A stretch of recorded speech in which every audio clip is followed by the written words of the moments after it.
कई लोग तो ऐसे हैं उनका आज तक हनुमान चालीसा पढ़ना नहीं है, आज तक कोई चालीसा, चाहे गायत्री चालीसा हो, लक्ष्मी चालीसा हो, शिव चालीसा हो, पढ़ना ही नहीं आती, बस बैठ गए भगवान के सामने और पढ़ लिया आसन लगा के। नहीं नहीं नहीं, चालीसा पढ़ने का भी एक नियम है। अगर कोई लक्ष्य लेकर पढ़ रहे हो तो उसका एक नियम है। पूरी जिंदगी पढ़ते रहोगे तो भगवान की प्राप्ति नहीं है, पर लक्ष्य लेकर अगर पढ़ा है आसन से, जिस भगवान की चालीसा पढ़ रहे हो उसकी मूर्ति या उसका फोटो आपके सामने होना चाहिए। एक घी का दिया, अगर हनुमान चालीसा पढ़ रहे हो तो या तो घी का दिया जलाओ, वो भी गाय के घी का। और कई लोग तो ऐसे हैं उनका आज तक हनुमान चालीसा पढ़ना नहीं है, आज तक कोई चालीसा, चाहे गायत्री चालीसा हो, लक्ष्मी चालीसा हो, शिव चालीसा हो, पढ़ना ही नहीं आती, बस बैठ गए भगवान के सामने और पढ़ लिया आसन लगा के। नहीं नहीं नहीं, चालीसा पढ़ने का भी एक नियम है। अगर कोई लक्ष्य लेकर पढ़ रहे हो तो उसका एक नियम है। पूरी जिंदगी पढ़ते रहोगे तो भगवान की प्राप्ति नहीं है, पर लक्ष्य लेकर अगर पढ़ा है आसन से, जिस भगवान की चालीसा पढ़ रहे हो उसकी मूर्ति या उसका फोटो आपके सामने होना चाहिए। एक घी का दिया, अगर हनुमान चालीसा पढ़ रहे हो तो या तो घी का दिया जलाओ, वो भी गाय के घी का हो, भैंस के घी का मत जलाना। हनुमान जी कभी प्रकट नहीं होंगे भैंस के घी से। घी का दिया लगाइए अगर चालीसा का पाठ कर रहे हो हनुमान जी का। और बहुत ज्यादा संकट है, बहुत ज्यादा परेशानी है तो हनुमान चालीसा का पाठ करो तो तिल्ली के तेल का दिया लगाओ, काली तिल के तेल का दिया, तिल का तेल का दिया हनुमान जी के सामने आसन बिछाकर। बहुत तकलीफ है तो 3 पाठ प्रतिदिन करो और एक आसन से जितने समय, 9 बजे अगर आप बैठते हो पाठ करने तो 9 बजे ही बैठना। 11 दिन तक प्रतिदिन 3 पाठ रोज करो। एक पानी का लोटा, कलश, तांबे का जल, अर्थात तांबे का लोटा हो, स्टील का लोटा हो, तुम्हारे पास जो कलश हो उसमें जल भरकर, एक सिक्का उसमें पटक कर, एक लौंग पटक कर प्लेट से ढक कर रख दो और प्रतिदिन बस टाइम पर बैठकर पाठ करो। 11 दिन पूर्ण होंगे, जिस कामना से आपने पाठ करा है बस वो सिक्का, वो लौंग कलश में से निकाल लो, जल का आचमन करो और जिस काम के लिए करा है वो जल उस प्रयोग में ले लो। उस प्रयोग, किसी से बात करने जाना है तो वो जल पी कर जाइए, कोई से हाथ मिलाना है तो वो सिक्का, वो लौंग अपने हाथ में रखिए, अपने साथ रखिए। कई लोग कहते हैं हम तो बहुत दिनों से हनुमान चालीसा पढ़ रहे हैं, हम बहुत समय से राम रक्षा स्तोत्र का पाठ कर रहे हैं, हम बहुत समय से ये कर। अरे तो उसको नियम से तो करो। हनुमान चालीसा का प्रागट्य केवल एक दिल से की गई स्तुति। हनुमान जी महाराज की स्तुति, राम जी महाराज की स्तुति तुलसीदास जी ने केवल दिल से करी थी, केवल मन से। और ये नहीं कहते कि हनुमान चालीसा पढ़ोगे तभी भगवान, नहीं नहीं, आप दिल से अगर भगवान को पुकार लीजिए, आप दिल से पुकारो उसको, वो आएगा। नियम है महाराज, बहुत ध्यान दीजिएगा। पंचमुखी हनुमान का एक स्मरण, पंचमुखी हनुमान का एक भाव। महाराज जैसे बहुत ज्यादा तकलीफ अगर व्यक्ति को हो गई है, बहुत कष्टमय जीवन चल रहा है, हार गए हर जगह से और तकलीफमय जीवन चल रहा है, तो पंचमुखी हनुमान का एक शिव महापुराण का और स्कंद पुराण का एक बड़ा सुंदर मंत्र है। उस मंत्र को आप सब एक बार हमारे साथ में बोलें। ओम नमो हनुमते रुद्र अवताराय सर्व शत्रु संहारणाय सर्व रोग हराय सर्व वशीकरणाय रामदूताय स्वाहा। बस इस मंत्र को हाथ में काली तिल लेकर, एक जौ लेकर और गूगल लेकर, थोड़ा सा उसमें गाय का घी डालकर, कंडे को या अग्नि को जलाकर इस मंत्र का 11 बार 21 बार जाप कर कर अपनी कामना कर कर छोड़ दीजिए।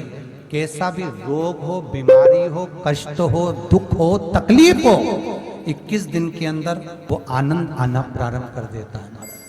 इस मंत्र स्कंद पुराण का, शिव महापुराण का ये मंत्र मूल पंचमुखी हनुमान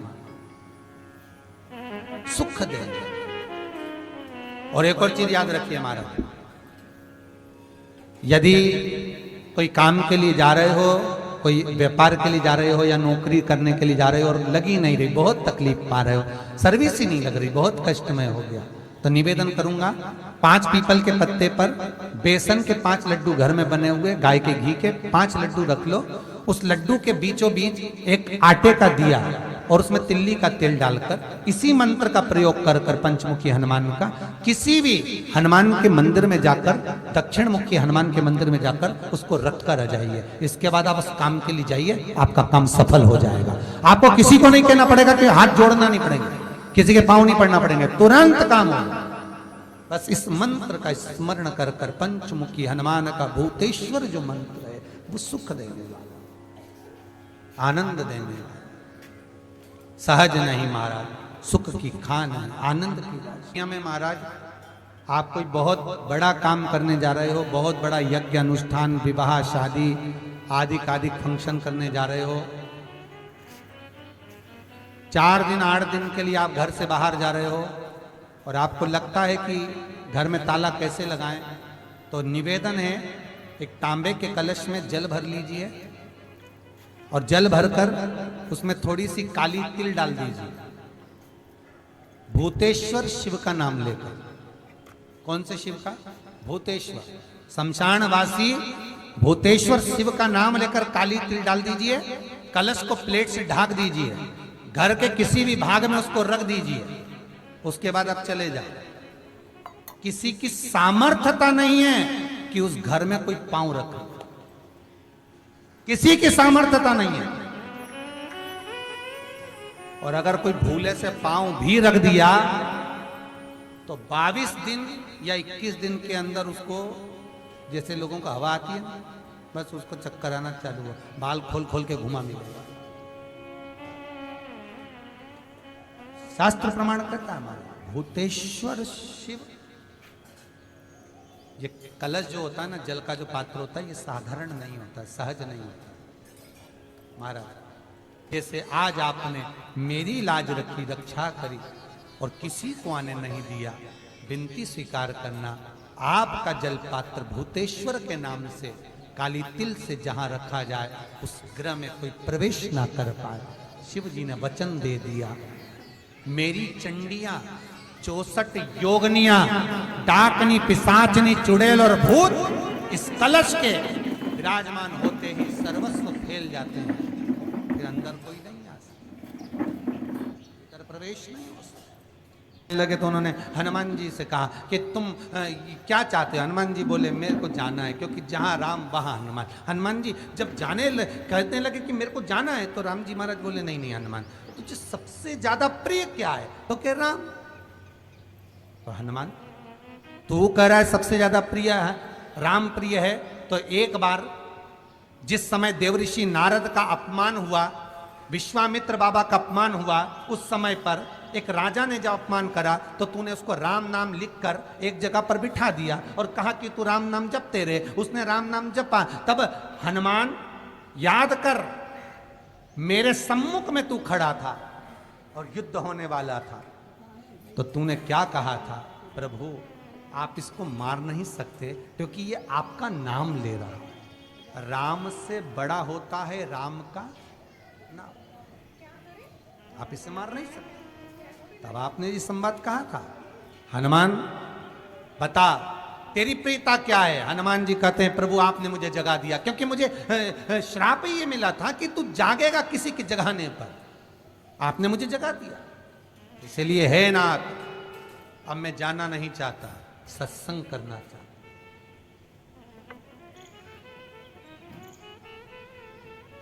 श्री राम जी का चरित्र, अब मैं सत्संग करूंगा, भजन करूंगा, नाम जाप करूंगा। पर राम जी जानते हैं हनुमान से, कहा हनुमान मेरा जाने का समय आ गया, मुझे तो जाना पड़ेगा ना, सीता पृथ्वी में चली गई, मुझे भी जाना है, मैं सरयू के जल में अपने प्राणों को त्यागूंगा, मानव का शरीर है इसको त्यागना तो पड़ेगा ना हनुमान। हनुमान जी बोले तो त्याग दो,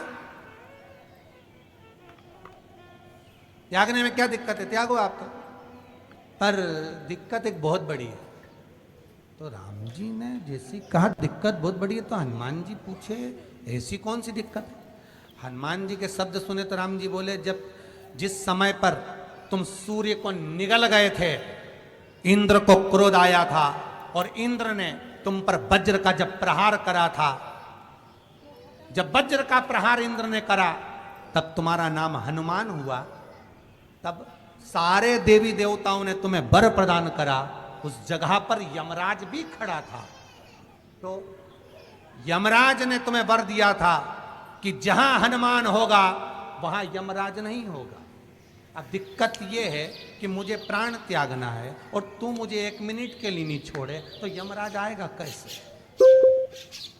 दिक्कत वहां अड़ी पड़ी।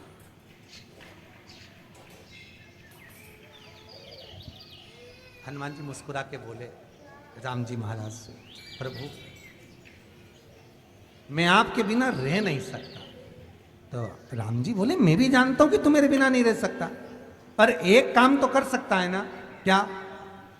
मैं अगर कोई काम बताऊंगा तो तू करेगा कि नहीं करेगा? हनुमान जी बोले, आपका काम और मैं ना करूं,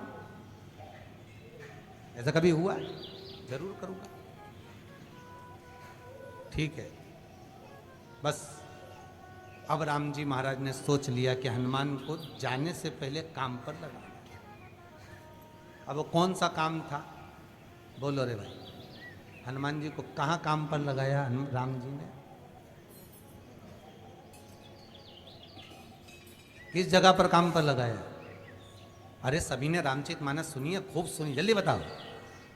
राम जी महाराज ने प्राण त्यागते समय, सरयू जी में प्राणों को देते समय, राम जी ने हनुमान जी को किस काम में लगाया था कि राम जी ने अपने हाथ की एक मुद्रिका जिस पे राम लिखा हुआ था, वो मुद्रिका एक अयोध्या की एक सरंग में जमीन में डाल दिया और हनुमान से कहा, जा जरा ढूंढ के लेके आ, मैं अभी घूम कर आया। और हनुमान जी तलातल रसातल भूमि के नीचे पताल में चले गए उस मुद्रिका को ढूंढने के लिए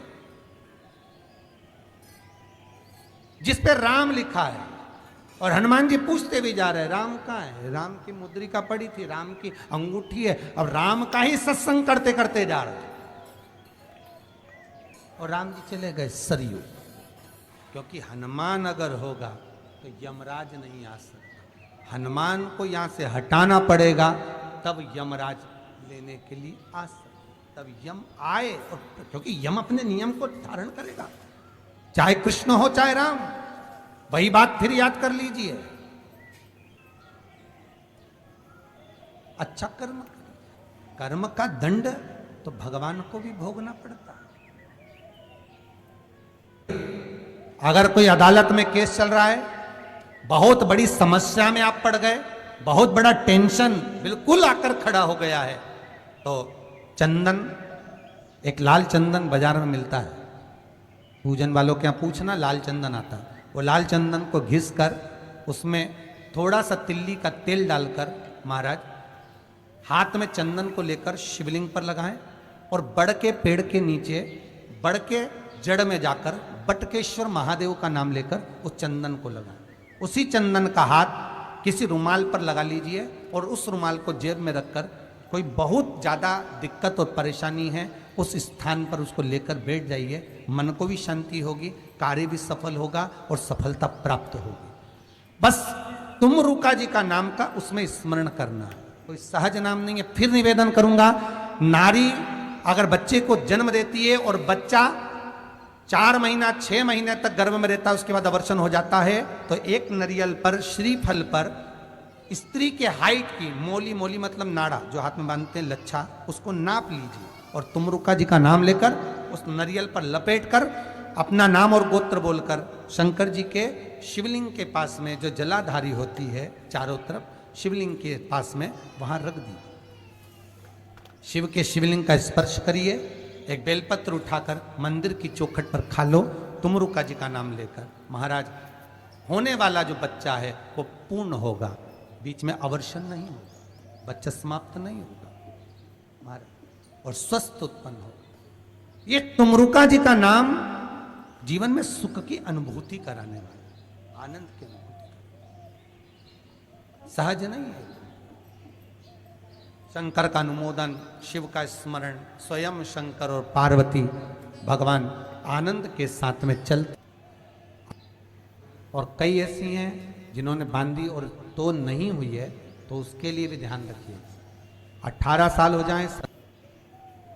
कई माताएं कहती है गुरुजी हमने सफ़ेद आंकड़े की जड़ बांधी और मान लो संतान हुई। और कई ऐसी हैं जिन्होंने बांधी और तो नहीं हुई है, तो उसके लिए भी ध्यान रखिए। 18 साल हो जाएं, 17 साल हो जाएं, 10 साल हो जाएं, 12 साल हो जाएं और घर में बच्चा नहीं है, संतान नहीं है, तो प्रयास करना सफेद आंकड़े की जड़ को लेना, तुमरुका जी का नाम लेकर 21 बार शिवलिंग पे से घुमाना, रजस्वला धर्म के 7वें दिन कमर पर बांध लेना और उसी दिन से एक पीपल का पत्ता मंगवाना, शंकर भगवान पर चढ़वाना और पीपल के पत्ते को गौ माता के दूध में उसको उकलवाना। ठीक है, उकलवाकर ठंडा करवाकर पत्ते को बाहर ठंडा करने में डाल देना। दूध जब ठंडा हो जाए हथेली पर उस गिलास को रखना और भगवान शिव का तुमरुका जी का नाम लेकर उसको पीना चालू कर देना। लगभग 8 दिन 15 दिन उस दूध का पान कर कर फिर विश्राम कर मारे, संतान की प्राप्ति अवश्य, संतान अवश्य प्राप्त हो। पीपल के वृक्ष में स्वयं मेरे भगवान शिव आनंद वास निवास करते हैं। बाबा भोलेनाथ स्वतः निवास कर रहे हैं। केवल एक पीपल के वृक्ष में कितना सुंदर लिखा पद्म पुराण में कि 52,000 ब्राह्मण का एक साथ निवास पीपल के वृक्ष में होता है, एक साथ में। महाराज जिसकी फैक्ट्री नहीं चलती हो, प्रॉपर्टी की आप खरीदारी बेचादारी करते हो, प्रॉपर्टी से जुड़ा हुआ काम करते हो, पेट वाली पापा टेबलेट खा लो, या लोहे से जुड़ा हुआ करते हो, या फैक्ट्री आदि का कर्म करते हो, कोई मैन्युफैक्चरिंग करते हो, वो नहीं चल रहा, तो हनुमान जी के उल्टे पांव का सिंदूर लीजिए और हनुमान जी के दूसरे नंबर के भाई गतिमान का नाम लीजिए। किसका नाम लेना है? गतिमान। गतिमान का नाम लेकर फैक्ट्री के बाहर या फैक्ट्री पर एक स्वस्तिक का निर्माण कर दीजिए। हनुमान जी के उल्टे पांव के सिंदूर और गतिमान का नाम। कभी आपकी फैक्ट्री कोई काम नहीं निकालेगी, उन्नति की ओर ही लेकर जाएगी, कभी घाटे की ओर नहीं। गतिमान,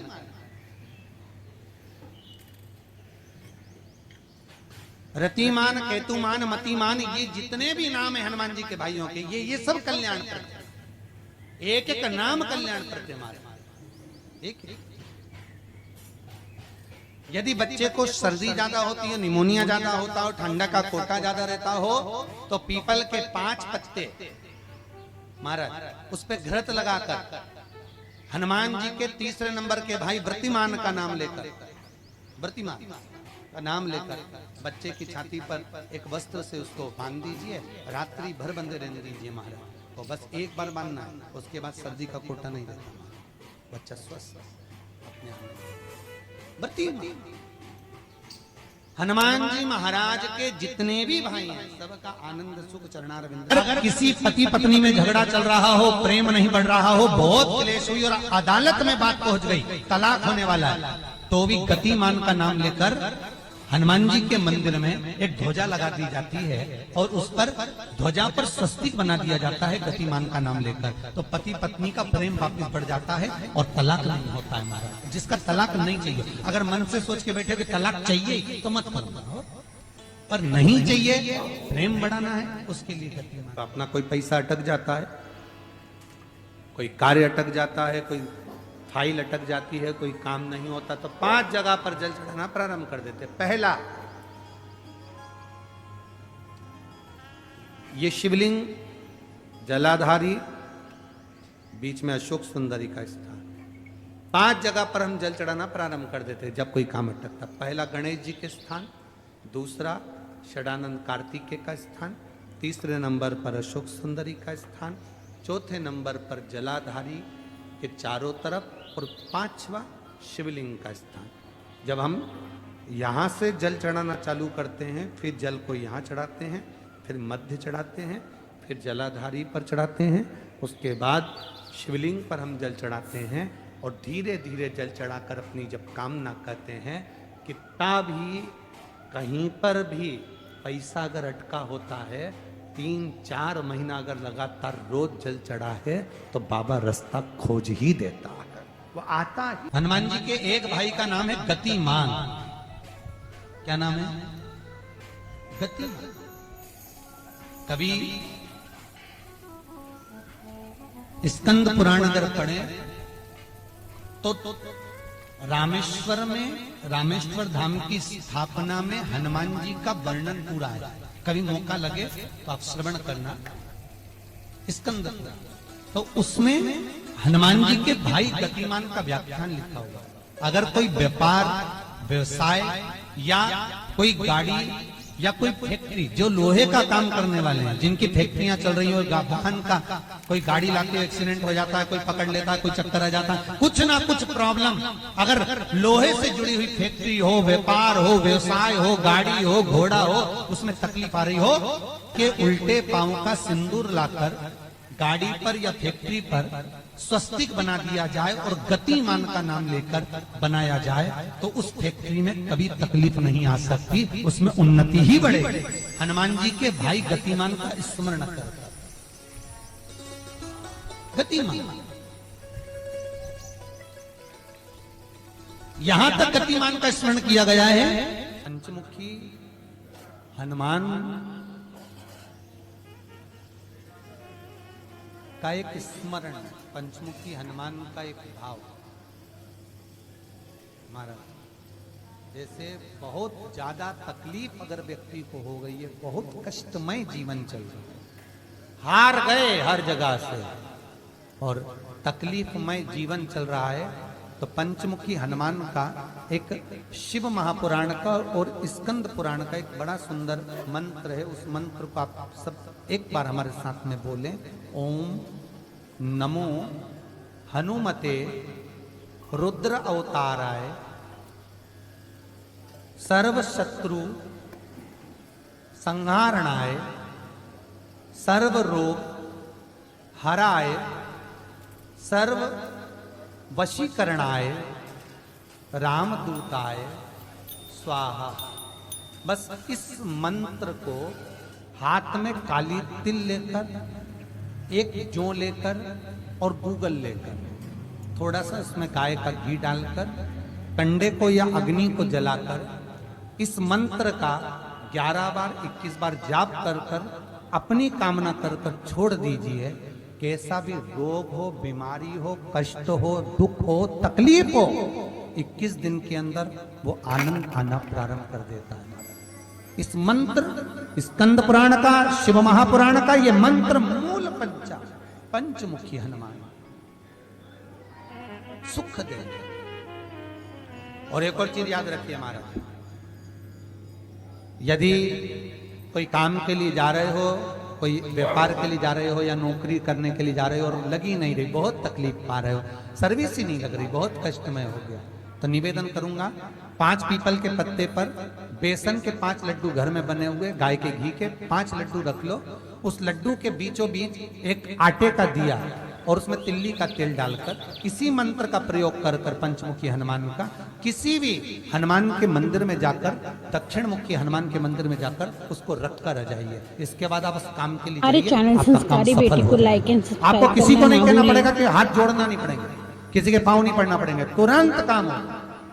बस इस मंत्र का स्मरण कर कर पंचमुखी हनुमान का भूतेश्वर जो मंत्र है वो सुख देगा। जैसे बहुत ज्यादा तकलीफ अगर व्यक्ति को हो गई है, बहुत कष्टमय जीवन चल रहा है, हार गए हर जगह से और तकलीफमय जीवन चल रहा है, तो पंचमुखी हनुमान का एक शिव महापुराण का और स्कंद पुराण का एक बड़ा सुंदर मंत्र है। उस मंत्र को आप सब एक बार हमारे साथ में बोलें। ओम नमो हनुमते